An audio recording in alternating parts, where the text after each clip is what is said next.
وبرکاتہ۔ الحمدللہ رب العالمین والصلاة والسلام علی اشرف الانبیاء والمرسلین محمد وعلی آلہ واصحابہ اجمعین، اما بعد۔ حاضرین گرامی، دوستو، بزرگوں، پردہ نشین اسلامی رشتے کی مائیں اور بہنیں، سورۃ البقرہ کی تفسیر آپ کے سامنے چل رہی تھی۔ کل آپ کے سامنے باتیں آئی تھیں جس میں ہم نے یہ بتایا تھا کہ طبقہ مومنین کا تذکرہ، طبقہ کافرین کا تذکرہ اور طبقہ منافقین کا تذکرہ۔ اللہ رب العالمین نے ان تین طبقات کا تذکرہ سورۃ البقرہ کے اندر ابتدائی حصے میں کیا ہے۔ مومنوں کے اوصاف میں سے سب سے اہم صفت یہ بتائی، جہاں بہت ساری صفتوں کا تذکرہ کیا، اس میں ایک اہم صفت بتائی، وَبِالْآخِرَةِ هُمْ یوقنون، آخرت کے اوپر وہ یقین رکھتے ہیں۔ کل کی گفتگو میں آپ کو بات یاد ہوگی کہ ہم نے یہ کہا تھا کہ وَبِالْآخِرَةِ هُمْ یوقنون یہ تمام چیزوں کا خلاصہ ہے۔ اگر آدمی اس کو اپنے دل کے اندر پیدا کر لے کہ اس کو مرنے کے بعد دوبارہ زندہ ہونا ہے، اللہ کے پاس جا کر کے اپنے کاموں کا حساب و کتاب دینا ہے، تو وہ آدمی برائیوں سے نفرت کرے گا، نیکیوں سے اس کو محبت ہو جائے گی۔ یہ بات آئی تھی۔ قرآن مجید میں یہ واحد ایک سورہ ہے میرے بھائیوں، سورۃ البقرہ، جس میں اللہ رب العالمین نے مرنے کے بعد زندہ کرنے کو پریکٹیکلی طور پہ 5 مرتبہ ثابت کیا ہے۔ پریکٹیکلی طور پہ 5 مرتبہ لوگوں کو ان کے نگاہوں کے سامنے مردے کو زندہ کر کے دکھایا ہے۔ کتنے مرتبہ؟ 5 مرتبہ۔ اس سے اندازہ کیا ہوتا ہے؟ وَبِالْآخِرَةِ هُمْ یوقنون، یوم آخرت کا جذبہ بندے کے اندر پیدا کیا جا رہا ہے۔ اب یہاں پہ تھوڑی سی تفصیل سن کے پھر ہم ان 5 پوائنٹس کو آپ کے سامنے اس کی وضاحت کریں گے۔ بھائی جب ہم مر جائیں گے، اس سے تو کسی کو انکار نہیں ہے، مرنے سے کسی کو انکار ہے بھائی؟ بولیے، نہیں ہے۔ دنیا کا کوئی کافر سے کافر، مشرک سے مشرک، دہریہ سے دہریہ شخص کیوں نہ ہو، مرنے کا انکار نہیں کر سکتا، نہیں کر سکتا۔ ہاں یہ کہہ سکتا ہے کہ ابھی ہم نہیں مریں گے، ابھی ہم بہت دنوں تک جیئیں گے، حالانکہ اس کی بھی کوئی گارنٹی اس کے پاس نہیں ہے، کوئی گارنٹی نہیں۔ ایک ڈاکٹر جو ڈیلی 10 آدمی کے جان کو بچاتا ہے، اس بیچارے سے آپ پوچھئے تم کب مرو گے؟ بولے ہم کچھ نہیں معلوم بھائی، کب مریں گے ہم۔ بچاتے ہیں لوگوں کو لیکن ہم کو پتہ نہیں ہے کہ نہیں؟ تو اللہ رب العالمین نے اس معاملے کو پوشیدہ رکھا ہے۔ تو مر کے جب ہم دوبارہ زندہ کیے جائیں گے تو کیا اللہ تعالیٰ انہی جسموں کے ساتھ ہم کو زندہ کرے گا؟ یہ سوال ہے۔ کیونکہ ایک طبقہ ہے جو یہ کہتا ہے کہ نہیں، اللہ تعالیٰ اس جسم کے ساتھ ہم کو زندہ نہیں کرے گا، بلکہ ہر ایک آدمی کو ایک دوسرا جسم دے گا اور پھر اس جسم کے ذریعے وہ اٹھایا جائے گا۔ اس کنسپٹ کو کلیئر کیجئے، بولیے، کیا یہی جسم ہوگا ہمارا؟ یہی ناخن، یہی ہاتھ، یہی چمڑی، یہی بال، یہی داڑھی،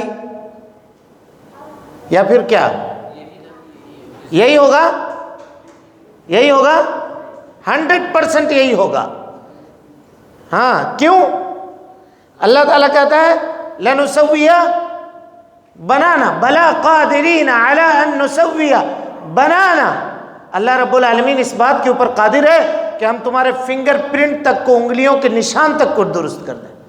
دنیا میں یہی ایک چیز ہے جو کسی کا کسی سے نہیں ملتا۔ بلڈ گروپ ہے، ڈی این اے ہو اور دوسری چیزیں ہوں، باپ کا بیٹے سے یا ماں کا بیٹے سے ملتا ہے، لیکن یہ چیز، یہ فنگر پرنٹ جو ہے، ہاتھوں کی نشانیاں، یہ کسی کا کسی سے نہیں ملتا۔ یہ تو دلیل سے ہوئی۔ لاجک کے اعتبار سے بھی آپ دیکھیں تو یہ چیز اللہ رب العالمین کے عدل کے منافی ہے، کیونکہ جس جسم کے ساتھ انسان نے مزہ لیا ہے، عذاب بھی اسی جسم کے ساتھ اس کو لینا ہوگا۔ دوسرا جسم نہیں آئے گا. مزہ کرنے وقت اگر یہ جسم تھا، لطف اٹھانے وقت گناہ کی لذت کو محسوس کرنے وقت اگر یہ جسم نے گناہ کو محسوس کیا ہے تو عذاب کو محسوس کرنے کے لیے دوسرا جسم کیوں آئے گا؟ سمجھ میں آ گئی بات؟ کچھ لوگ یہ کہتے ہیں کہ چلو ہم مرنے کے بعد دوبارہ زندہ ہونے کو مانتے ہیں، لیکن یہ جسم نہیں ہوگا. مشرکین بھی یہی کہتے تھے، اَإِذَا مِتْنَا وَكُنَّا تُرَابًا ذَلِكَ رَجْعٌ بَعِيدٌ. مٹی ہو جائیں گے نا جی، گل جائیں گے، ختم ہو جائیں گے، اس جسم کو کیڑے کھا لیں گے تو پھر ہم دوبارہ زندہ کیے جائیں گے. یہ بہت دور کی بات ہے. اللہ تعالیٰ کہتا ہے کہ قَدْ عَلِمْنَا مَا تَنْقُصُ الْأَرْضُ، یہ جان لو زمین جو کچھ کھاتی ہے جسموں میں سے ہم سب جانتے ہیں. وَعِنْدَنَا كِتَابٌ حَفِيظٌ، اور ہمارے پاس سب کا لکھا جکھا موجود ہے. ایسا ڈیٹا بیس کا کمپیوٹر ہے کہ وہاں سے کوئی چیز کبھی ایرر نہیں ہو سکتی، کوئی چیز کبھی ڈیلیٹ نہیں ہو سکتی، کبھی فارمیٹ نہیں ہو سکتا معاملہ، اس کا میموری کبھی فیل نہیں ہو سکتا. سب ہمارے پاس موجود ہے. کون کیسا ہے، کون کیا ہے، کون کس طرح سے ہے، دنیا کی زندگی اس نے کیسی گزاری، وہ سب پتہ ہے. میرے بھائیوں، اللہ رب العالمین نے اس صورت پہ 5 مقامات پہ مردوں کو پریکٹیکلی لوگوں کے سامنے زندہ کر کے دکھایا تاکہ یوم آخرت کے اوپر لوگوں کو یقین ہو جائے. سب سے پہلا مقام ہے، حضرت موسیٰ علیہ السلام کو حکم ہوا کہ 40 لوگوں کو لے کر کے جائیے طور پہاڑی کے اوپر. طور پہاڑی کے اوپر حضرت موسیٰ گئے. یہ قوم بنی اسرائیل کی ایسی قوم تھی، آپ غور کیجئے گا، اللہ رب العالمین نے ان کو من و سلوہ دیا کھانے کے لیے. کھانے کا جب وقت ہوتا تھا تو آسمان سے پکا پکایا کھانا دسترخوان لگ جاتا تھا. یہ لوگ اطمینان سے، سکون سے، چین سے کھاتے تھے. مفسرین نے لکھا ہے، حافظ ابن کثیر رحمۃ اللہ علیہ نے، کہ گوشت اس سے پہلے بنی اسرائیل سے پہلے کبھی خراب نہیں ہوتا تھا. گوشت کو آپ کاٹ کے رکھ دیجئے جانور کے، بغیر فریز کے بھی اگر اس کو اسٹور کرتے تو خراب نہیں ہوتا، اس میں بدبو نہیں آتی. لیکن یہ جو سلوہ نازل ہونا شروع ہوا تو بنی اسرائیل نے کیا کیا، اللہ تعالیٰ نے اس کو منع کیا تھا اسٹاک کرنے سے. کہا تھا جتنا تم کو پیٹ میں جگہ ہے، جتنی جگہ ہے اتنا کھا لو، باقی چھوڑ دو. اب انسان اپنی طبیعت سے کتنا لالچی ہوتا ہے، دیکھیے انہوں نے کھایا بھی اور اسٹور کرنا بھی شروع کر دیا، جمانا بھی شروع کر دیا، جبکہ اللہ نے کہا تھا کل کی فکر تم کو کرنے کی ضرورت نہیں ہے، کل پھر دوسرا دسترخوان آ جائے گا، کل پھر کھانا آئے گا تمہارے لیے، فریش کھانا آئے گا. لیکن ان کو اللہ کے اوپر یقین نہیں تھا. اسٹور کرنا شروع کیا، اس کے بعد سے گوشت کے اندر سڑن، گوشت کے اندر بدبو ہونا شروع ہو گئی. دیکھیے کیسے انسانوں کی گناہوں کی وجہ سے آسانیاں دھیرے دھیرے ختم ہوتی چلی جاتی ہیں، مشکلات کے اندر بدلتی چلی جاتی ہیں. بنی اسرائیل کی وجہ سے یہ ہوا. خیر، ان کو لے کر گئے حضرت موسیٰ علیہ السلام. اب ان لوگوں نے ایک عجیب شرط رکھی. دیکھیے کیا شرط رکھا. کہتے ہیں، حالانکہ ان کو سوچنا چاہیے تھا، تھوڑا بیک گراؤنڈ دیکھیے آپ. فرعون کے پاس جب تھے بنی اسرائیل، کتنا ظلم کرتا تھا. کوئی آدمی اپنے گدھے کے ساتھ بھی، اپنا جو پالتو گدھا ہوگا اس کے اوپر بھی اتنا ظلم نہیں کرتا ہوگا جتنا فرعون بنی اسرائیل کے اوپر ظلم کرتا تھا. نہیں، ان کے بچوں کو مار دیتا تھا جی، قتل کر دیتا تھا. کسی کے گھر میں پتہ چلتا تھا کہ اس کی بیوی حاملہ ہے، ایک پولیس کو اس کے گھر میں لگا دیتا تھا. جیسے بچے کی ولادت ہوتی تھی، اگر پتہ چل جاتا تھا کہ بیٹا ہے، لڑکا ہے، پولیس والے ماں کی گود سے بچے کو چھین کر کے اس کے سامنے اس کو ذبح کر دیتے. اس سے بڑا ظلم اور کیا ہوگا. یہ کیا اللہ نے حضرت موسیٰ علیہ السلام کو بھیج کر کے فرعون کے ظلم سے بنی اسرائیل کو نجات دیا. سمندر کو پار کروایا، فرعون کو ان کے نگاہوں کے سامنے ڈبا دیا تاکہ ان کے دل کو ٹھنڈک ملے، ان کے دل کو سکون ملے کہ انہوں نے میرے بچے کو مارا تھا، اس نے، یہ میرے بچوں کا قاتل ہے. نگاہوں کے سامنے ڈبویا بنی اسرائیل کے، دیکھو ہم تمہارے دشمن کو ہلاک کرتے ہیں. اور کسی بھی آدمی کو اگر اس کے دشمن کو اس کے نگاہوں کے سامنے ہلاک کیا جائے تو اس کے لیے تسلی کا سامان ہوتا ہے، یہ تسلی کا سامان ہوتا ہے۔ اسی لیے مورخین نے لکھا ہے کہ عقبہ ابن معیط کو کس نے قتل کیا تھا بدر میں؟ بدر میں قتل کرنے والے حضرت بلال حبشی تھے، یہ اسی کے غلام تھے۔ کتنا مارتا تھا، کتنا ستاتا تھا آپ کو، کتنا تڑپاتا تھا۔ اللہ رب العالمین نے حضرت بلال کے کلیجے کو ٹھنڈا کیا، بدر کے دن انہی کے تلوار کے نیچے لا کر کے اس کو کھڑا کر دیا گا، لو لے لو اپنا بدلہ، پورا کر لو اپنا بدلہ۔ اگر کوئی آدمی اللہ کے لیے ہو جاتا ہے تو اللہ رب العالمین اس کی کیسی مدد کرتا ہے، اس کی یہ مثال یہاں پہ آپ دیکھ سکتے ہیں۔ بہرحال جب موسیٰ علیہ السلام لے کر پہنچے تو ان تمام احسانوں کو ان لوگوں نے بھلا دیا اللہ رب العالمین کے، اور کیا کہا؟ یا موسیٰ لن نؤمن لک، تیرے اوپر ہم ایمان نہیں لائیں گے، اللہ اکبر، حتی نری اللہ جہرتن، یہاں تک کہ اللہ تعالیٰ کو ہم اپنی کھلی ہوئی آنکھوں سے دیکھنے لیں۔ اور کیا چاہیے تھا؟ اتنے بڑے دشمن کو اللہ نے تمہاری نگاہوں کے سامنے ڈبو دیا، تم کو نجات دیا، تم دریا میں نکل کر کے آئے تو سوکھا تھا، تمہارا دشمن جب گھسا تو پانی ہو گیا، یہ نشانی کافی نہیں تھی تمہارے لیے؟ لیکن نہیں سنا ان لوگوں نے۔ فَأَخَذَتْهُمُ الصَّاعِقَةُ، تو ایک بجلی چمکی اور سب کے سب مر گئے، جتنے لوگ تھے 40 کے 40 سب کے سب مر گئے۔ حضرت موسیٰ علیہ السلام اللہ کے سامنے گریزاری کرنے لگے کہ اللہ، یہ قوم کے لوگ تھے، ان کو لے کر کے میں آیا تھا، میری ذمہ داری میں آئے تھے، اگر یہ مر گئے تو قوم والوں کو جا کر کے کیا جواب دوں، کیا کہوں گا ان کو؟ اللہ تعالیٰ کہتا ہے ثم بعثناکم من بعد موتکم، تمہارے مرنے کے بعد ہم نے تم کو دوبارہ زندہ کر دیا، لعلکم تشکرون، تاکہ تم شکریہ ادا کرو۔ یہ مردے کو زندہ کرنے کا سب سے پہلا واقعہ ہے جو سورہ بقرہ کے اندر اللہ نے بیان کیا۔ دوسرا واقعہ دیکھیے، یہی بنی اسرائیل کا ہے۔ ایک شخص تھا، بڑا مالدار تھا، اور یہی سورہ بقرہ کا وجہ تسمیہ کی وجہ بھی یہ واقعہ ہے۔ بڑا مالدار آدمی تھا، اس کی ایک خوبصورت بچی تھی، ایک بھتیجا تھا اس کا۔ اس بھتیجے نے ایک روز کیا کیا، اس کو پکڑ کر کے قتل کر دیا اپنے چچا کو، اور قتل کرنے کے بعد اس کی لاش لے جا کر کے شہر کے فاٹک کے پاس جو بڑا دروازہ تھا اس دروازے کے پاس لٹکا دیا۔ صبح جب ہوئی تو چلانا شروع کیا کہ دیکھو میرے چچا کو فاٹک پہ رہنے والے جو پہرے دار ہیں، جو پولیس ہیں، ان لوگوں نے قتل کر دیا، حالانکہ مارا تھا وہ۔ چلانا شروع کر دیا۔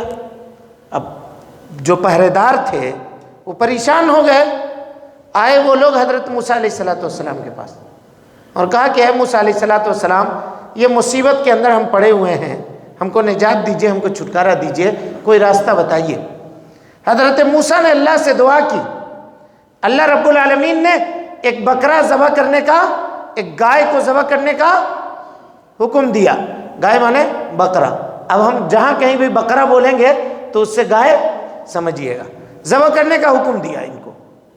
اب ان لوگوں نے پوچھا کہ آپ ہم سے مذاق کر رہے ہیں، ہم ایک آدمی مرا ہے اور آپ کہتے ہیں کہ بکرا ذبح کرو، یہ کون سی بات ہوئی؟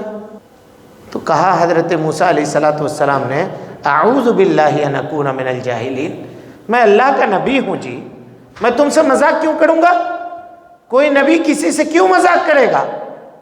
تم آئے ہو مسئلہ پوچھنے کے لیے، ہم نے تمہارے مسئلے کا حل بیان کیا۔ بہرحال پھر سوال کیا بکرا کیسا ہونا چاہیے، جتنا سوال کرتے گئے اللہ رب العالمین ان کے معاملے کو اتنا سخت کرتا گیا۔ بہرحال جانور لے کر کے آئے، انہوں نے ذبح کیا۔ جانور کا کون سا حصہ تھا یہ مبہم بات رکھی گئی ہے، اس کی تفصیل نہیں ہے، لیکن جانور کے حصے کو لے کر کے مردے کو لگایا، وہ مردہ زندہ ہو گیا۔ یہ دوسرا واقعہ تھا، اور اس نے کہا کہ میرا قاتل میرا بھتیجا خود ہے، یہ فاٹک پہ رہنے والے پولیس کے لوگوں نے، پہرے داروں نے، انہوں نے مجھ کو قتل نہیں کیا ہے۔ اور کتنا ایمان چاہیے؟ ایمان بالآخرہ کے اوپر اور کتنی دلیل چاہیے؟ چلیے یہ تو آپ کہیے گا کہ چلو یہ تو جسم ابھی موجود تھا، گلا نہیں تھا، سڑا نہیں تھا، مٹی میں نہیں گیا تھا، تو اس کی ایک اور دلیل لیجیے۔ او کالذی مر علی قریۃ وہی خاویۃ علی عروشہا، حضرت عزیر علیہ السلام اپنے گھوڑے کے اوپر اپنا سب کچھ سامان وغیرہ اپنے گدھے کے اوپر لاد کر کے لے کر کے جا رہے تھے۔ ایک بستی کو انہوں نے دیکھا کہ بستی کے لوگ، ان کے بستی جو ہے چھتوں کے بل الٹ دی گئی ہے، پلٹی کر دی گئی ہے، تباہ و برباد کر دی گئی ہے۔ تو انہوں نے سوال کیا حضرت عزیر نے، انا یحیی ہذہ اللہ بعد موتہا، اے اللہ رب العالمین تو اس بستی کو بھی ان لوگوں کے مرنے کے بعد دوبارہ زندہ کرے گا؟ فاماتہ اللہ، اتنا کہنا تھا کہ اللہ نے حضرت عزیر کو موت دے دی، مر گئے وہ۔ ثم بعثہ، پھر ان کو زندہ کیا۔ قال کم لبثت، پوچھا کتنا دن رکے؟ کہا قال لبثت یوما او بعد یوم، کہا ایک دن یا دن کا کچھ حصہ بس۔ کہا قال بل لبثت 100 عام، 100 سال تک تم مرے رہے، 100 سال تک، غور کیجئے گا، 100 عام۔ وانظر الی طعامک وشرابک لم یتسنہ، اپنے کھانے کی طرف دیکھو، اپنے پینے کے پانی کی طرف دیکھو، کوئی خرابی نہیں ہوئی ہے، جیسا کھانا تھا تمہارا ویسے ہی موجود ہے، پانی جیسا تھا ویسے ہی موجود ہے۔ وانظر الی حمارک، لیکن اپنے گدھے کی طرف دیکھو جس کے اوپر تم سوار ہو کر کے آئے تھے، گدھے کا کچھ بھی باقی نہیں تھا سوائے اس کی چکنی اور سفید ہڈیوں کے، ڈھانچہ باقی تھا، باقی سب کچھ سب ختم ہو چکا تھا۔ کہ وانظر الی حمارک کیف ننشزها، کس طرح سے ہم اس کی ہڈیوں کو جوڑتے ہیں۔ حضرت عزیر دیکھتے رہے اور اللہ رب العالمین نے ایک ایک کر کے اس کی ہڈیوں کو جوڑ دیا، اس کے اوپر گوشت چڑھا دیا، گدھا دوبارہ زندہ ہو گیا، سواری کے لیے تیار ہو گیا 100 سال کے بعد۔ کان اللہ علی کل شیء قدیر، تاکہ تم جان لو اے عزیر، خوب اچھی طریقے سے جان لو کہ اللہ رب العالمین ہر چیز کے اوپر قادر ہے۔ یہ تیسرا واقعہ ہوا، مرنے کے بعد لائیو اللہ رب العالمین نے مردے کو دوبارہ زندہ کیا، یہ تیسرا واقعہ ہوا۔ چوتھا واقعہ دیکھیے، حضرت موسیٰ علیہ السلام کے وفات کے بعد ایک قوم تھی، نکلے اپنے گھر سے، الم تر الی الذین خرجوا من دیارہم وہم الوف، 1000 کی تعداد میں تھے، ڈر سے بستی سے نکل گئے تو اللہ رب العالمین نے ان کو موت دے دیا، مر گئے وہ لوگ۔ فقال لهم اللہ موتوا، اللہ نے کہا کہ تم لوگ سب کے سب مر جاؤ۔ ثم احیاہم، پھر ان کے مرنے کے بعد اللہ تعالیٰ نے ان کو دوبارہ سے زندہ کر دیا۔ یہ چوتھا مقام ہوا۔ اور پانچواں مقام حضرت ابراہیم علیہ السلام کا واقعہ۔ حضرت ابراہیم نے کہا تھا کہ اللہ تو مردے کو کیسے زندہ کرے گا؟ تو اللہ تعالیٰ نے کہا فخذ 4 من الطیر، 4 پرندے کو لے لو اور چاروں کو خوب اچھی طرح سے ہلا کر کے ڈولا کر کے دیکھ لو، پہچان لو، پہچاننے کے بعد سب کو ذبح کرو، سب کے گوشت کو قیمہ بنا دو، بال پر پنکھ سب کے ساتھ کوٹ کر کے قیمہ کر دو، اور چاروں میں سے تھوڑا تھوڑا پرندوں کا گوشت لے کر کے 4 پہاڑی کے اوپر رکھ دو، الگ الگ پہاڑی۔ ثم ادعوہن، پھر ان پرندوں کو اس کا نام لے کر کے بلاؤ، یاتینک سعیا، تمہارے سامنے دوڑتے ہوئے آئیں گے۔ اللہ اکبر! قرآن مجید کی آیت کی بلاغت کو دیکھیے کہ ابھی مرے تھے، ابھی ٹکڑے ٹکڑے ہوئے تھے، ابھی پھر سے اسمبل ہوئے ہیں، پھر سے بنائے گئے ہیں، تو آپریشن کیا ہوا آدمی جس طرح نحیف ہوتا ہے، کمزور ہوتا ہے، پلپلا ہوتا ہے، جھک کر کے چلتا ہے، کہا وہ ایسا بھی نہیں، جس طرح سے پہلے دوڑتے تھے، اڑتے تھے، مر کر کے ہم جب دوبارہ زندہ کریں گے تو ویسے ہی دوڑتے ہوئے آ کر کے حاضر ہو جائے گا تمہارے سامنے، اور تمہارے پرندے تمہارے سامنے موجود ہوں گے۔ یہ 5واں مقام تھا جہاں پہ اللہ رب العالمین نے مردے کو لائیو زندہ کر کے دکھایا۔ کیا پتہ چلا اس سے بھائی؟ اس 5 مواقع کو سمجھنے کے بعد کیا اندازہ ہوا ہم کو اور آپ کو؟ بتائیے۔ اللہ ہر چیز پر قادر ہے، اور اس بات پر بھی قادر ہے کہ اللہ تعالیٰ کل مرنے کے بعد ہم کو زندہ کرے گا۔ تو دنیا میں جو بھی برائی ہم کرتے ہیں، جو بھی اچھائی ہم کرتے ہیں، کل قیامت کے دن اللہ رب العالمین ایک ایک سے پوچھے گا۔ تو آج تو کوئی کمزور ہے، چلیے اس کے اوپر ظلم کر دیا جا رہا ہے، کسی کا مال ہے، کسی کا پیسہ ہے، بہت آسانی سے لے کر کے آدمی بیٹھ جا رہا ہے، دیں گے نہیں دیں گے، نہیں دیتے کیا کرتا، کیا کر لیتا، یہ ہے معاملہ۔ سمجھ میں آ رہی بات؟ دھوکہ دینا بہت آسان ہے دنیا کی زندگی میں، لیکن کل قیامت کے دن کیا حالت ہوگی جب اللہ رب العالمین کے سامنے حاضر ہوں گے اور اللہ تعالیٰ پوچھے گا کہ فلاں کا مال تھا، فلاں کی عزت تھی، فلاں کا معاملہ تھا، فلاں کے ساتھ تمہارا یہ معاملہ تھا، اس وقت کیا جواب دیں گے ہم؟ کبھی سوچا ہے؟ اسی لیے میرے بھائیوں، گناہ کرنے سے پہلے یا گناہ کا ارادہ آنے سے پہلے ایک مرتبہ اس بات کو ضرور سوچ لیجئے گا کہ کل قیامت کے دن اللہ ہم کو زندہ کرے گا دوبارہ۔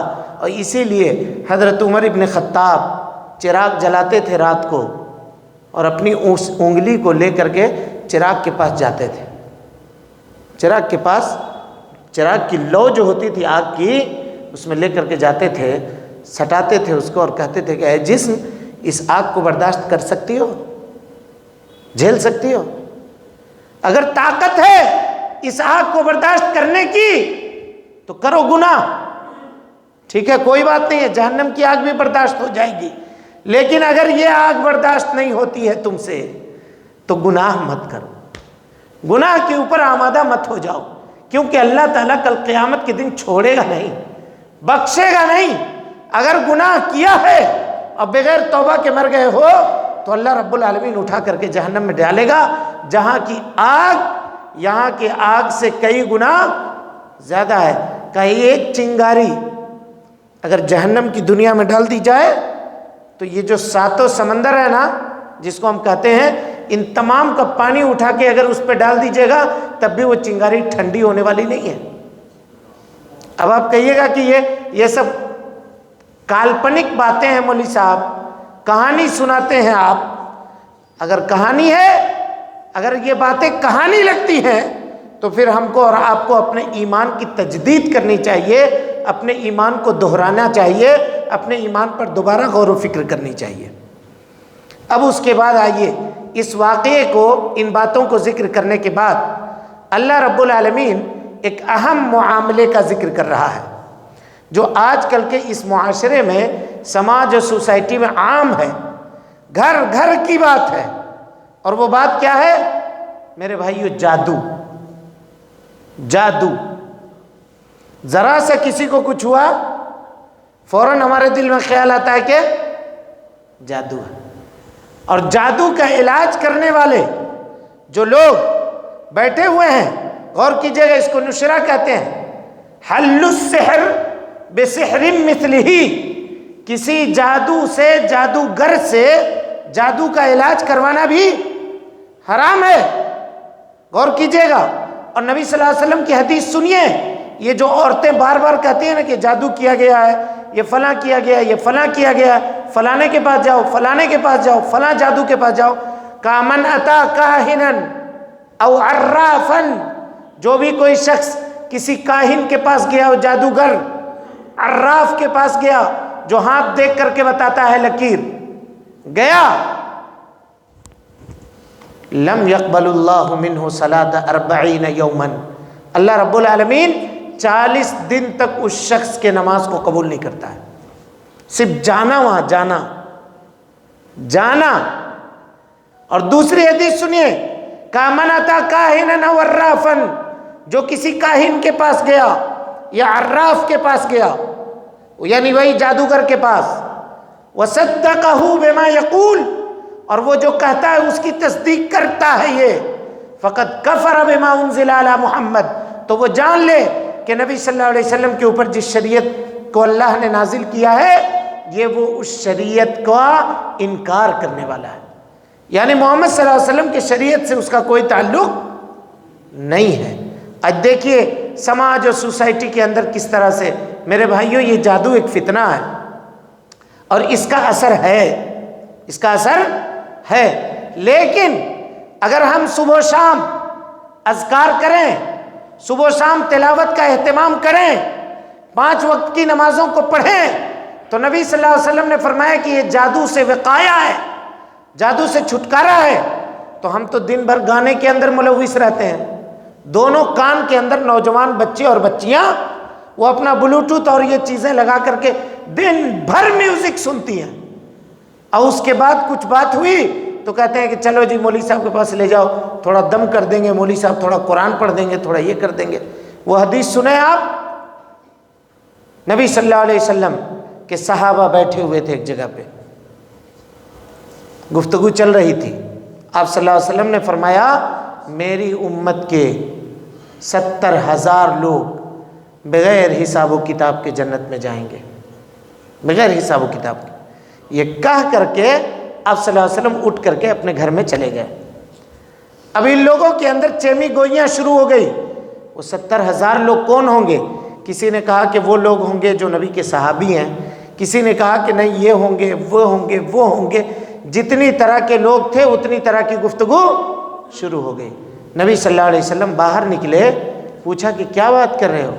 کہا اللہ کے رسول صلی اللہ علیہ وسلم 70,000 لوگوں کے بارے میں گفتگو کر رہے ہیں۔ آپ صلی اللہ علیہ وسلم نے فرمایا ہم الذین لا یتطیرون ولا یکتؤون، یہ وہ لوگ ہوں گے جو جادو کرواتے نہیں ہوں گے، جادو جھڑواتے نہیں ہوں گے، رقیہ کسی سے طلب نہیں کرتے ہوں گے، وعلی ربہم یتوکلون، بلکہ اپنے رب کے اوپر بھروسہ رکھتے ہوں گے، اپنے رب کے اوپر یقین اور بھروسہ ان کو ہوگا۔ وہ 70,000 لوگ ہوں گے جو اس امت کے بغیر حساب و کتاب کے جنت میں داخل ہوں گے اور چلے جائیں گے۔ میرے بھائیوں، آج ایمان ہمارا اور آپ کا اس قدر کمزور ہو چکا ہے، اس قدر کمتر ہو چکا ہے کہ اللہ تعالیٰ جادو کے بارے میں کیا کہتا ہے؟ وَيَتَعَلَّمُونَ مَا يَضُرُّهُمْ وَلَا يَنفَعُهُمْ، یہ لوگ جادو اس وجہ سے سیکھتے ہیں کہ یہ لوگوں کو نقصان پہنچائے، کوئی فائدہ نہیں پہنچا سکتے۔ ایک گروہ ایسا بھی ہے جو جادو کا انکار کرتا ہے، جادو کا انکار کرتا ہے، وہ لوگ کہتے ہیں جادو وغیرہ کچھ ہوتا جاتا نہیں ہے، کچھ جن جنات اس طرح کی چیزیں کچھ ہوتی جاتی نہیں ہے، انکار کرتے ہیں۔ اسی سورہ بقرہ کے اندر جن کے تعلق سے گفتگو آپ کے سامنے آئے گی۔ ابھی ہم جس موضوع پر ہیں جادو پر، اسی جادو پر گفتگو کرتے ہیں کہ اس کی حقیقت ہے یا نہیں ہے۔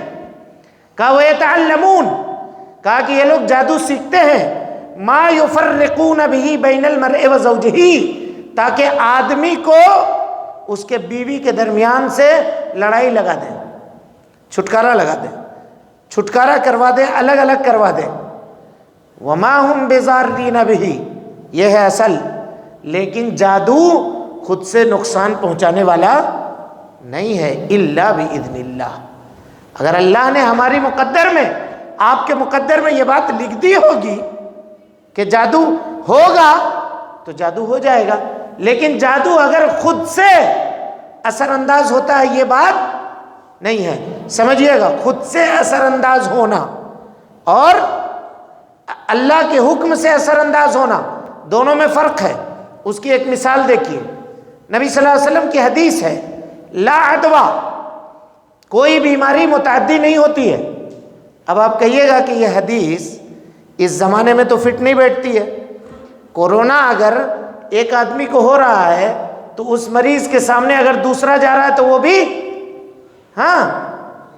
بھی بیمار پڑ جا رہا ہے، لیکن کبھی ایسا نہیں ہو رہا ہے کہ کوئی آدمی، ایک گھر میں 4 آدمی پوزیٹیو ہے، 4 آدمی نہیں ہے، اس کو نہیں ہوا ہے، حالانکہ وہ اسی کے ساتھ رہتے ہیں۔ تو پھر یہ بیماری نہ دینے والا کون تھا؟ کون تھا بھائی؟ اللہ۔ ہو سکتا ہے وائرس کا اثر ہے، لیکن وائرس اسی وقت نقصان پہنچا سکتا ہے جب اللہ رب العالمین کا حکم ہو تو۔ اور یہاں ایک چیز آپ دیکھیے گا، آج کل بہت اس کو واٹس ایپ پہ، فیس بک پہ لوگ پھیلا رہے ہیں، کیا ہے؟ یہ کورونا پیدا کیا ہوا ہے، سائنسدانوں نے بنایا ہے، اس کو بنایا ہے، بولیے بھائی، وائرس بنا سکتا ہے کوئی؟ جو یہ کہہ رہا ہے وہ اپنے ایمان کی تجدید کرے. خالق صرف اللہ ہے. کسی انسان کے بس کی بات نہیں ہے کہ وہ وائرس بنا دے یا پیدا کر دے. ہاں اتنا ضرور ہے کہ یہ پہلے سے موجود ہوگا، اس کو لا کر کے اکٹھا کر کے کچھ اور پروسیس کر کے اس کو مضبوط کیا گیا ہو، یہ ممکن ہے. لیکن تخلیق کرنا، نئے سے بنانا، یہ کام صرف اللہ رب العالمین کا ہے، یہ کوئی دوسرا نہیں کر سکتا. اس عقیدے کو بھی درست کیجئے گا. بہت سارے لوگ واٹس ایپ پہ، فیس بک پہ ڈالتے ہیں کہ اس کو بنایا گیا ہے. بنایا نہیں گیا. یہ چیز بنانے کا کام یہ صرف اللہ رب العالمین کا کام ہے. کوئی سائنسداں، کوئی بڑا سے بڑا انجینئر یہ اس کام کو انجام نہیں دے سکتا. اب دیکھیے عقیدے کی خرابی ہمارے اور آپ کے یہاں کیا ہے. موٹر سائیکل سے گاڑی چلا کر کے جا رہے ہیں، راستے سے اگر بلی گزر گئی تو کیا کرتے ہیں؟ لائٹ بند کر دے گا علی الاقل. کم سے کم کوئی بہت صحیح العقیدہ بھی ہوگا تو کم سے کم اتنا کرے گا کہ لائٹ ایک مرتبہ جلائے گا، بجھائے گا. تو اگر وہ بلی نقصان دینے والی تھی تو تمہارے لائٹ جلانے اور بجھانے سے کیا اس کا نقصان ختم ہو جائے گا؟ سوچیے. ماں بہنیں عام طور پہ گھر میں روٹی پکا رہی ہوتی ہیں، روٹی اگر توے سے نیچے گر گئی تو کہتے ہیں کہ لگتا ہے کوئی مہمان آنے والا ہے. کوئی کہے گا کہ دیکھو ہاتھ ہمارا کھجا رہا ہے، تو کیا ہوگا بھائی؟ تو لگتا ہے کہ کچھ روکڑا پیسہ ملنے والا ہے، مال ملنے والا ہے. یہ بائیں آنکھ دائیں آنکھ میری پھڑک رہی ہے، کیا ہوگا بھائی؟ ہوتا ہے کہ لگتا ہے کوئی مصیبت آنے والا ہے. کھانا کھا رہے ہیں، پانی پی رہے ہیں، ہچکی آ گئی، ٹھسکا لگ گیا تو کوئی یاد کر رہا ہے یا نہیں ہے؟ یہ ساری کی ساری باتیں جاہلیت کی باتیں ہیں. حقیقت سے اس کا کوئی بھی تعلق نہیں ہے. کسی کے گھر کے چھت کے اوپر الو بیٹھ گیا تو کہے گا اب اس کے گھر سے کوئی نہ کوئی مرے گا، اس کے گھر سے کسی نہ کسی کے مرنے کا وقت آ گیا. اور اس طرح کی چیزوں میں یہ عورتیں سب سے زیادہ آگے ہوتی ہیں، مردوں سے بھی زیادہ آگے ہوتی ہیں، کیونکہ ایمانیات کے باب میں ایمان ان کا مردوں کے مقابلے میں کمزور ہوتا ہے. نتیجہ یہ ہوتا ہے کہ جا کر کے کسی بابا کے پاس، کسی مولوی صاحب کے پاس پہنچ گئے اور جانے کے بعد اس نے پھر شروع کر دی کہانی، بتانا شروع کر دیا، یوں کرو، یوں کرو، یوں کرو، ایسا کرو، اتنا خرچہ کرو، اتنا دو، اتنا دو. اس کی دکان شروع ہو گئی اور اس کے ایمان کا جنازہ نکل گیا، ختم ہو گیا. اسی لیے میرے بھائیوں، مصیبت کا دینے والا اللہ ہے اور مصیبت دور کرنے والا اللہ ہے. اسی لیے آپ ایک بات غور کیجئے، جادو کا بڑا فکر ہے ہمارے نوجوان، ہمارے مردوں کو بھی اور ہمارے عورتوں کو بھی. لیکن نبی صلی اللہ علیہ وسلم نے جادو کے ساتھ ایک اور چیز کا ذکر کیا ہے. یہ ذکر کر کے ہم اپنی بات کو ختم کرتے ہیں. جادوگر اگر کوئی آدمی ہے بھائی، تو نبی صلی اللہ علیہ وسلم نے فرمایا کہ جادوگر کی سزا کیا ہے؟ حد الساحر ضربتم بالسیف، اس کو تلوار سے مار دیا جائے گا. لیکن انڈیویجولی طور پہ ہم کو اور آپ کو قانون ہاتھ میں لینے کا اختیار نہیں ہے. اسلامی عدالت ہے، اگر اس کو لے کر کے جائیں گے، اگر اس کا جادو، یہ جرم اس کا ثابت ہو جائے گا تو عدالت اس کو سزا کیا دے گی؟ قتل کر دے گی. لیکن سوال یہاں پہ یہ ہے، یہ بتائیے کہ کیا جادو شرک سے بڑا گناہ ہے؟ شرک توبہ سے معاف ہو جاتا ہے، لیکن جادو توبہ سے کیوں نہیں معاف ہوتا؟ اگر کوئی جادوگر آ کے کہے کہ میں اللہ کے سامنے سچے دل سے توبہ کر رہا ہوں، اللہ تعالیٰ مجھ کو معاف کرے گا، جیسے شرک کوئی مشرک آ کر کے کہے آپ سے کہ میں سچے دل سے توبہ کر رہا ہوں، لا الہ الا اللہ کا اقرار کر رہا ہوں، محمد رسول اللہ کا اقرار کر رہا ہوں، تب بولیے. یہ سوال عام طور پہ ہوتا ہے، لوگ کرتے ہیں کہ تمہارے یہاں سب سے بڑا گناہ کیا ہے؟ تو کیا ہے سب سے بڑا گناہ؟ شرک ہے. تو شرک توبہ سے معاف ہو جاتا ہے، اور جادو، بولے بھائی، توبہ سے معاف ہوگا کہ نہیں ہوگا؟ نہیں ہوگا، اس کو قتل کرنا پڑے گا. کیوں؟ انسان کا حق اللہ کا. ہاں، انسان کا حق ہے اللہ کا. انسان کا حق ہے اور اللہ کا حق ہے. اور کوئی جواب؟ بھائی اس وجہ سے کہ توبہ کر لینے سے اس کا علم نہیں ختم ہوتا ہے.